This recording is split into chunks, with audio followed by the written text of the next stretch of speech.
ಕೆಂಪೇಗೌಡ ಏರ್ಪೋರ್ಟ್ನಲ್ಲಿ ವಿಮಾನ ಸಂಚಾರದಲ್ಲಿ ಕೊಂಚ ವ್ಯತ್ಯಯ ಉಂಟಾಗಿದೆ. ಇಂಡಿಗೋ ವಿಮಾನಗಳ ಹಾರಾಟಗಳ ರದ್ದಾಗಿದೆ. ಹೀಗಾಗಿ ಪ್ರಯಾಣಿಕರು ಆಬ್ವಿಯಸ್ಲಿ ಹೈರಾಣಾಗಿದ್ದಾರೆ, ಪರದಾಡಿದ್ದಾರೆ. ಸಂಚಾರ ವಿಳಂಬದಿಂದಾಗಿ ಏರ್ಪೋರ್ಟ್ನಲ್ಲಿ ಪ್ರಯಾಣಿಕರು ತುಂಬಿದ್ರು. 7 ಗಂಟೆಗೆ ಹೊರಡುತ್ತೆ ಫ್ಲೈಟು ಅಂಥೇಳಿ 5 ಗಂಟೆಗೆ ಬಂದಿದ್ದವರು ಇರ್ತಾರೆ. ಆದರೂ ಕೂಡ ವ್ಯತ್ಯಯ ಉಂಟಾದ ಹಿನ್ನೆಲೆಯಲ್ಲಿ, ತಡವಾಗಿ ಹೋಗಿದ್ದ ಹಿನ್ನೆಲೆಯಲ್ಲಿ ನೆಕ್ಸ್ಟ್ ಫ್ಲೈಟಿಗೆ ಬರೋರು ಕೂಡ ಬೇಗ ಬಂದರು. ಕಂಪ್ಲೀಟ್ ಏರ್ಪೋರ್ಟ್ ತುಂಬಿ ತುಳುಕ್ತಾ ಇದೆ ಪ್ರಯಾಣಿಕರಿಂದ. ಕೆಂಪೇಗೌಡ ಏರ್ಪೋರ್ಟ್ ಟರ್ಮಿನಲ್ 1ರಲ್ಲಿ ಪ್ರಯಾಣಿಕರು ಪರದಾಡಿದ್ದಾರೆ. 2 ದಿನಗಳಿಂದ ಇಂಡಿಗೋ ವಿಮಾನಗಳ ಸಂಚಾರದಲ್ಲಿ ವ್ಯತ್ಯಯ ಉಂಟಾಗಿದೆ. ಡೆಲ್ಲಿ, ಮುಂಬೈ, ಹೈದರಾಬಾದ್ ಏರ್ಪೋರ್ಟ್ನಲ್ಲೂ ಕೂಡ ಜನ ಹೈರಾಣಾಗಿದ್ದಾರೆ. ಗಂಟೆಗಟ್ಟಲೆ ಕಾದು ಸಾವಿರಾರು ಪ್ರಯಾಣಿಕರು ಸುಸ್ತಾಗೋದ್ರು. ಇಂಡಿಗೋ ಏರ್ಲೈನ್ಸ್ ವಿರುದ್ಧ ಆಕ್ರೋಶವನ್ನು ಹೊರಹಾಕ್ತಾ ಇದ್ದಾರೆ ಪ್ರಯಾಣಿಕರು. ಟೈಮಿಗೆ ಸರಿಯಾಗಿಲ್ಲ ಅಂತ ಇಂಡಿಗೋ ಫ್ಲೈಟು, ನಿಖರವಾಗಿ ಇಷ್ಟೊತ್ತಿಗೆ ಬರುತ್ತೆ ಫ್ಲೈಟು ಅಂತ. ಯಾಕೆಂದರೆ ಈ ಫ್ಲೈಟ್ ಟೈಮಿಂಗ್ಸ್ನಲ್ಲಿ ಯಾವತ್ತೂ ಕೂಡ ಏರುಪೇರು ಆಗೋದಿಲ್ಲ. 7 ಗಂಟೆಗೆ ಫ್ಲೈಟ್ ಹೊರಡುತ್ತೆ ಅಂತಂದರೆ ನಾವು ಏರ್ಪೋರ್ಟ್ನಲ್ಲಿ 5 ಗಂಟೆಲೇ ಇರಬೇಕು, ಇನ್ನೂ ಬೇಗನೆ ಇರಬೇಕು ಆ್ಯಕ್ಚುಲ್ ಆಗಿ. ಆದರೆ ಅದು ತಡವಾಗಿ ಹೋಗ್ಬಿಡ್ತು. 7 ಗಂಟೆಗೆ ಹೋಗುವಂಥ ಫ್ಲೈಟ್ನವರು 5 ಗಂಟೆಗೆ ಬಂದಿರ್ತಾರೆ. 8 ಗಂಟೆಗೆ ಹೋಗೋ ಫ್ಲೈಟ್ನವರು ಕೂಡ 6 ಗಂಟೆಗೆ ಬಂದಿರ್ತಾರೆ. 9 ಗಂಟೆಗೆ ಹೋಗೋರು 7 ಗಂಟೆಗೆ ಬಂದಿರ್ತಾರೆ. ಹೀಗೆ ಇನ್ ಟೈಮಲ್ಲಿ ಬರಲಿಲ್ಲ ಅಂತ ಫ್ಲೈಟು. 3 ಬೇರೆ ಬೇರೆ ಟೈಮ್ನಂತಹ ಪ್ರಯಾಣಿಕರು ಒಟ್ಟಿಗೆ ಅಲ್ಲೇ ಕಾದು ಜನಜಂಗುಳಿ ಏರ್ಪಟ್ಟಿತ್ತು ಟರ್ಮಿನಲ್ 1ರಲ್ಲಿ.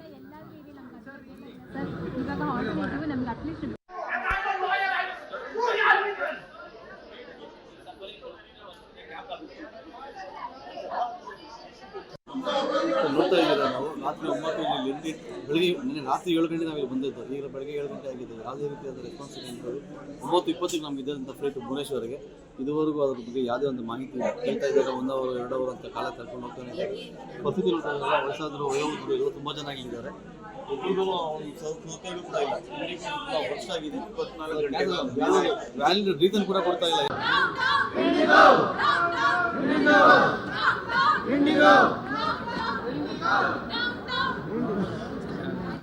ಡೀಟೇಲ್ಸ್ ಕೊಡ್ತಾರೆ ನಮ್ಮ ದೇವನಹಳ್ಳಿ ಪ್ರತಿನಿಧಿ ರಾಮಾಂಜಿ ಫೋನ್ ಸಂಪರ್ಕದಲ್ಲಿ. ರಾಮಾಂಜಿ, ಯಾಕೆ 2 ದಿನದಿಂದಲೂ ಕೂಡ ಇಂಡಿಗೋ ಫ್ಲೈಟ್ ತುಂಬ ತಡವಾಗಿ ಬರ್ತಾ ಇದೆ, ವ್ಯತ್ಯಯ ಉಂಟಾಗ್ತಾ ಇದೆ ಅಂತ? ಏನು ಆ್ಯಕ್ಚುಲ್ ಆಗಿ ಸಮಸ್ಯೆ ಏನಂತೆ? ಏನಂತಂದ್ರೆ ಕೇವಲ ಇಂಡಿಗೋ ವಿಮಾನ ಅಂತಲ್ಲ, ಕೇವಲ ಏನಂದ್ರೆ ಕೆಂಪೇಗೌಡ ಅಂತಾರಾಷ್ಟ್ರೀಯ ವಿಮಾನ ನಿಲ್ದಾಣ ಅಂತಲ್ಲ, ಇಡೀ ದೇಶಾದ್ಯಂತ ಏನಂತಂದ್ರೆ ಕಳೆದ ಒಂದು 3-4 ದಿನಗಳಿಂದ ಈ ವಿಮಾನಗಳ ಈ ಸಾಫ್ಟ್ವೇರ್ ತಾಂತ್ರಿಕ ಸಮಸ್ಯೆಯಿಂದ ಎಲ್ಲಾ ವಿಮಾನಗಳೇನಂತಂದ್ರೆ ಹಾರಾಟ ವ್ಯತ್ಯಯ ಆಗ್ತಾನೆ ಇದೆ.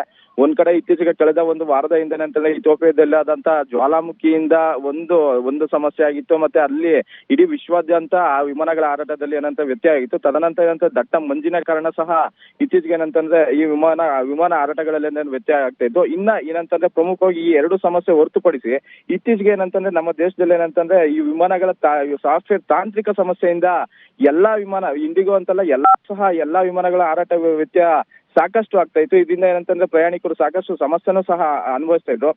ನಿನ್ನೆಯಿಂದ ಏನಂತಂದ್ರೆ ಅದ್ರ ಜೊತೆಗೆ ಏನಂತಂದ್ರೆ ಸಾಫ್ಟ್ವೇರ್ ಸಮಸ್ಯೆ ಜೊತೆಗೆ ಈ ಇಂಡಿಗೋ ಸಮಸ್ಯೆಯಲ್ಲೂ ಸಹ ಇಂಡಿಗೋ ಸಮಸ್ಯೆಯಲ್ಲಿ ಈಗ ಸಮಸ್ಯೆ ಏನಂತಂದ್ರೆ ಅಲ್ಲೂ ಒಂದು ಸಾಫ್ಟ್ವೇರ್ ತೊಂದರೆಯಿಂದ ಅಂತಂದ್ರೆ ಇಂಡಿಗೋ ಏನಂತಂದ್ರೆ ನಮ್ಮ ದೇಶದಲ್ಲಿ ಸಾಕಷ್ಟು ಅಂದ್ರೆ ಅತ್ಯಂತ ಹೆಚ್ಚಿನ ವಿಮಾನಗಳು ಪ್ರಯಾಣ ಮಾಡುವಂಥದ್ದು. ಅದರಲ್ಲೂ ಬೆಂಗಳೂರಲ್ಲಿ ಇಂಡಿಗೋ ಅಂದ್ರೆ ಟರ್ಮಿನಲ್ 1ರಲ್ಲಿ ಇಂಡಿಗೋ ಸಮಸ್ಯೆ ಒಂದೇ ಏನಂತಂದ್ರೆ ಅಲ್ಲಿ ಅತಿ ಹೆಚ್ಚು ಕಾರ್ಯನಿರ್ವಹಿಸುವಂಥದ್ದು. ಏನಂತ ನಿನ್ನೆಯಿಂದ ಇಂಡಿಗೋ ವಿಮಾನದಲ್ಲಿ ಸಾಕಷ್ಟು ತಾಂತ್ರಿಕ ಸಮಸ್ಯೆ ಉಂಟಾಗಿ ಈಗ ನಿನ್ನೆಯಿಂದ ಅಂತಂದ್ರೆ ಪ್ರಯಾಣಿಕರು ಪರದಾಡುವಂತ ಪರಿಸ್ಥಿತಿ ಉಂಟಾಗ್ತಾ ಇದೆ. ಅಲ್ಲಿ ಏನಂತಂದ್ರೆ ಪ್ರಯಾಣಿಕರ ಜನಸಂಖ್ಯೆ ಏನಾದ್ರೆ ಜಾಸ್ತಿ ಆಗ್ತದೆ. ವಿಮಾನಗಳು ಒಂದ್ಸಲ ಕ್ಯಾನ್ಸಲ್ ಆಗುತ್ತೆ, ಕ್ಯಾನ್ಸಲ್ ಆದ ಪ್ರಯಾಣಿಕರು ಅಲ್ಲೇ ಇರ್ತಾರೆ. ಮತ್ತೆ ಒಂದು ಡಿಲೇ ಆಗಿರುತ್ತೆ, ಆ ಪ್ರಯಾಣಿಕರು ಸಹ ಅಲ್ಲೇ ಇರ್ತಾರೆ. ಮತ್ತೆ ಈ ಹಿಂದೆ ಅಂದ್ರೆ ಮುಂದೆ ಬರುವಂತ ವಿಮಾನಗಳಿಗೆ ಬರುವಂತ ಪ್ರಯಾಣಿಕರು ಅಲ್ಲೇ ಇರ್ತಾರೆ. ಇದು ಎಲ್ಲಾನು ಸಹ ಪ್ರಯಾಣಿಕರು ಅಲ್ಲಿ ಏನಂತಂದ್ರೆ ಒಂದ್ ಕಡೆ ಜಮಾವಣೆಗೊಂಡು ಟರ್ಮಿನಲ್ ಒಳಭಾಗದಲ್ಲಿ ಅಲ್ಲಿ ಏನಂತಂದ್ರೆ ಪ್ರಯಾಣಿಕರು ಸಾಕಷ್ಟು ರೀತಿಯಾದಂತ ಸಮಸ್ಯೆ ಅನುಭವಿಸ್ತಾರೆ. ಇದನ್ನ ತಡೆಗಟ್ಟಲು ವಿಮಾನಯಾನ ಸಂಸ್ಥೆಯ ಸಿಬ್ಬಂದಿಯೂ ಸಹ ಹರಸಾಹಸ ಪಡುವಂತ ಪರಿಸ್ಥಿತಿ ಅಲ್ಲಿ ನಿರ್ಮಾಣವಾಗ್ತಿದೆ.